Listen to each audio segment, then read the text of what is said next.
한국사 속 명문, 청방인문표. 글이 역사를 구하다. 낯선 나라에 가족이 억류되어 있다면 당신은 어떻게 하시겠습니까? 1300년 전 이 절망적인 상황을 단 한 편의 글만으로 해결한 천재가 있었습니다. 오늘은 단순한 문서를 넘어 말 한마디의 위대함을 보여준 한국사 속 명문, 바로 청방인문표에 대해 이야기해 볼 건데요. 이 짧은 글이 어떻게 한나라의 왕자를 구하고 신라의 외교를 성공으로 이끌었을까요? 지금부터 그 놀라운 이야기 속으로 함께 떠나보시죠. 이야기는 삼국 통일 직후 서기 674년으로 거슬러 올라갑니다. 서기 674년은 신라가 당나라와 함께 삼국을 통일한 직후 두 나라의 관계가 완전히 틀어진 매우 불안정한 시기였습니다. 표면적으로는 동맹이었지만 속으로는 서로를 경계하며 힘겨루기를 하던 때였죠. 이 시대를 이해하려면 신라와 당나라의 각기 다른 속내를 알아야 합니다. 신라는 삼국을 통일하며 한민족 국가의 기틀을 마련했습니다. 백제와 고구려를 멸망시키고 사만일통의 꿈을 이뤘죠. 하지만 통일은 오롯이 신라의 힘만으로 이뤄진 것이 아니었습니다. 당나라라는 거대한 제국의 군사적 지원이 있었기에 가능했죠. 문제는 통일 후였습니다. 당나라는 신라가 아닌 자신들이 한반도 전체를 지배하려는 야심을 드러냈습니다. 당나라는 백제 땅에는 웅진도독부를, 고구려 땅에는 안동도호부를 설치했습니다. 심지어 동맹국이었던 신라의 수도 경주에도 계림도독부라는 관청을 세우고 엄연한 한나라의 군주인 문무왕을 당나라의 지방관리로 임명하는 치욕을 안겨주었습니다. 이는 신라를 동등한 나라가 아닌 자신들의 식민지로 삼겠다는 노골적인 야욕이었습니다. 신라는 당나라의 야욕을 간파하고 빼앗긴 백제와 고구려 영토를 되찾기 위해 군사행동에 나섰습니다.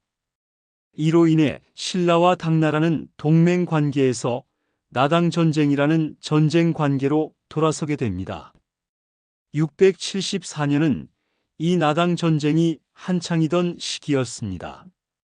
당나라 역시 신라를 이용해 동아시아의 패권을 장악하려 했습니다. 자신들의 강력한 군사력을 바탕으로 한반도와 만주까지 지배하려는 야심을 품었죠. 당나라는 대동강 이남은 신라가 차지한다는 약속을 깨고 한반도 전체를 독차지하려는 야욕을 드러냈습니다. 이에 신라가 맞서 싸우며 옛 땅을 수복하기 시작하자 당나라는 대규모 병력을 파견해 신라를 공격했습니다. 군사적 압박과 동시에 당나라는 신라에 대한 외교적 압박도 가했습니다. 이 시기에 당나라에 머물던 신라의 왕족이나 사신들을 억류하는 등 신라를 굴복시키기 위해 여러 수단을 동원했습니다.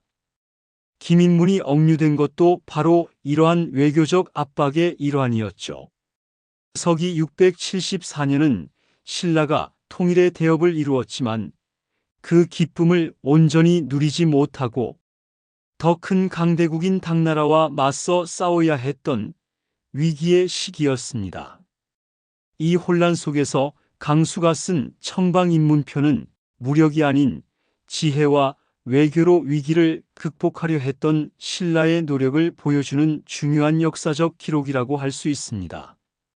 겉으로는 동맹이었지만 당나라는 통일 신라의 막강한 힘을 경계했고 신라는 당나라의 간섭에서 벗어나 진정한 자주국가로 서려던 때였습니다.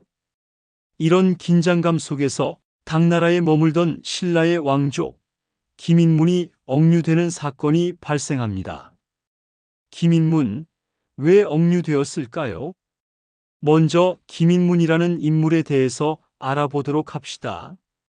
김인문은 신라의 뛰어난 외교관이자 무열왕의 동생으로 무려 10년 넘게 당나라에서 당고종을 섬기며 신라와 당나라 사이의 다리 역할을 했습니다.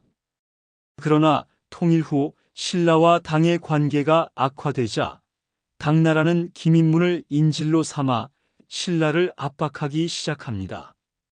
왕자 신분임에도 불구하고 김인문은 당나라에 꼼짝없이 잡혀있는 상황이 되었습니다. 신라 입장에서는 국가적인 위기이자 왕실의 체면이 걸린 절박한 문제였습니다. 이때 신라의 문무왕이 한 사람을 부릅니다. 바로 뛰어난 문장력으로 이름을 떨치던 강수입니다. 강수는 지금으로 치면 외교부 장관과 대통령의 연설문을 쓰는 비서실장을 모두 겸한 천재라고 할 수 있죠. 문무왕은 강수에게 절박한 심정으로 명을 내립니다. 강수, 그대의 뛰어난 문장력으로 당나라 황제의 마음을 움직여 김인문을 구해오시오. 강수는 단순히 글을 쓰는 사람이 아니었습니다. 그는 상대방의 심리를 꿰뚫어 보고 상황을 정확하게 파악하는 통찰력을 가진 전략가였습니다. 그는 왕의 명을 받고 붓을 들어 온 정성을 다해 한 편의 글을 씁니다. 그 글이 바로 오늘 우리가 이야기할 청방인문표입니다. 청방인문표를 글자 그대로 해석하면 김인문을 석방해달라고 간청하는 표문인데요. 하지만 단순히 우리 왕자를 돌려보내주시오라고 썼다면 당나라 황제가 꿈쩍도 하지 않았겠죠.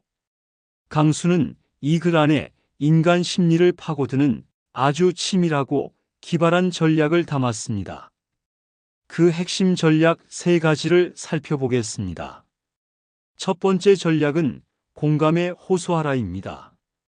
강수는 글의 초반부터 당나라 황제의 감정에 깊숙이 파고듭니다. 김인문이 얼마나 오랫동안 당나라에 충성을 다했는지, 신라를 위해 얼마나 헌신했는지를 자세히 설명합니다. 그는 김인문을 단순한 왕자가 아닌 폐하를 위해 신라와 가족을 등진 충신으로 묘사합니다. 그리고 절절한 감정을 담아 이렇게 썼습니다. 형제를 잃은 슬픔은 마치 수족이 떨어져 나간 듯 비통하기 짝이 없으며 생사를 알 길이 막연하여 피눈물을 흘리며 호소하나이다. 강수는 이 글을 통해 당신도 가족이 억류되어 있다면 얼마나 마음이 아프겠냐고 말하고 있는 거죠. 이처럼 상대방의 공감과 동정심을 얻는 것이 첫 번째 전략이었습니다. 두 번째 전략은 이득을 제시하라입니다. 강수는 단순히 감정에만 호소하지 않았습니다.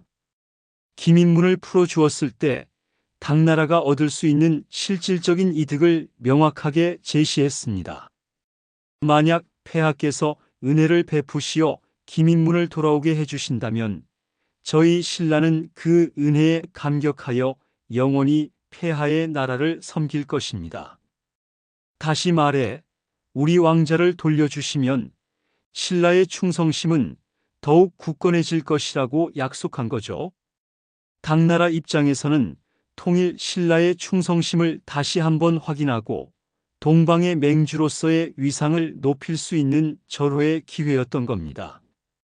감동과 실리를 모두 얻을 수 있는 제안이었던 겁니다. 세 번째 전략은 책임을 암시하라입니다. 마지막으로 강수는 당나라 황제에게 아주 영리하게 은근한 압박을 가합니다. 만약 왕자를 계속 억류하신다면 저희 신라 백성은 폐하의 진정한 뜻을 오해할 수도 있습니다. 이 문장은 당신이 계속 김인문을 잡아둔다면 당신이 우리 신라와의 관계를 원치 않는 것으로 오해할 수 있다는 강력한 메시지를 담고 있습니다. 그러면서도 폐하의 자비로운 결정에 모든 백성이 기뻐할 것이라고 덧붙여 김인문을 풀어주는 것이 결국 황제의 명예를 높이는 길임을 부드럽게 암시했죠. 이처럼 강수는 글 한편으로 상대방의 감정, 이성, 명예까지 모두 건드린 겁니다. 이 청방인문표가 당나라 황제에게 전달되었을 때 어떤 일이 벌어졌을까요? 절박하면서도 공감에 호소하고 실리를 제시하며 명분을 세워준 이 글을 읽은 당나라의 고종은 크게 감동했습니다. 그는 감탄하며 말했죠. 신라에 이토록 뛰어난 문장가가 있다니.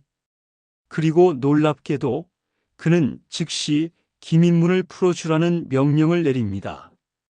당 고종은 김인문을 극진히 대접하고 후하게 선물을 준 뒤 신라로 돌려보냅니다. 이처럼 강수 한 사람의 뛰어난 글쓰기 능력이 복잡했던 외교 관계를 해결하고 신라의 왕자를 구하는 데 결정적인 역할을 한 겁니다.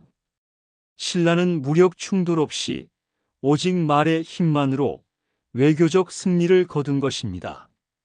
청방인문표의 이야기는 우리에게 깊은 교훈을 줍니다. 힘과 무력이 아닌 진심이 담긴 말 한마디가 얼마나 위대한 힘을 가질 수 있는지 보여줍니다. 청방인문표는 단순히 오래된 역사 문서가 아니라 어려운 상황 속에서도 지혜와 설득력으로 문제를 해결할 수 있다는 메시지를 우리에게 전하고 있습니다. 오늘 청방인문표를 통해 우리는 말의 힘, 공감의 중요성, 그리고 지혜로운 소통의 가치를 다시 한번 생각해 볼 수 있었습니다. 거창한 스펙이나 막강한 힘이 없더라도 상대방의 마음을 헤아리고 공감하며 진심을 담아 소통하려는 노력이야말로 가장 강력한 무기가 될 수 있다는 것을요.